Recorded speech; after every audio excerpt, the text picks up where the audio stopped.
गणनायकाय गणदैवताय गणाध्यक्षाय धीमहि गुणशरीराय गुणमण्डिताय गुणेशानाय धीमहि गुणातीताय गुणाधीशाय गुणप्रविष्टाय धीमहि एकदन्ताय वक्रतुण्डाय गौरीतनयाय धीमहि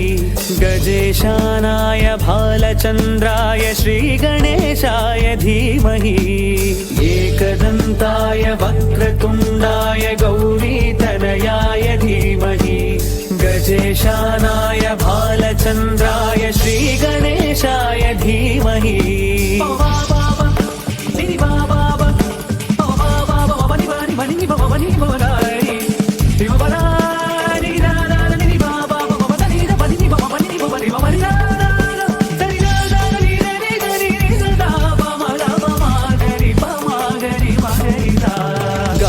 चतुराय गानप्राणाय गानान्तरात्मने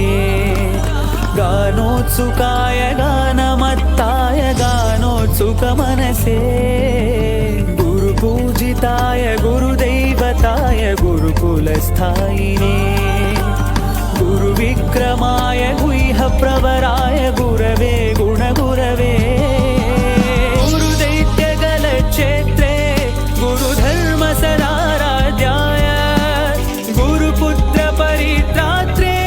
गुरुपाखण्डखण्डकाय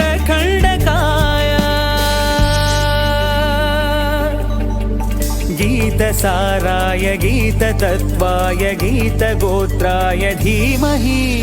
गूढगुल्फाय गन्धमत्ताय गोजयप्रदाय धीमहि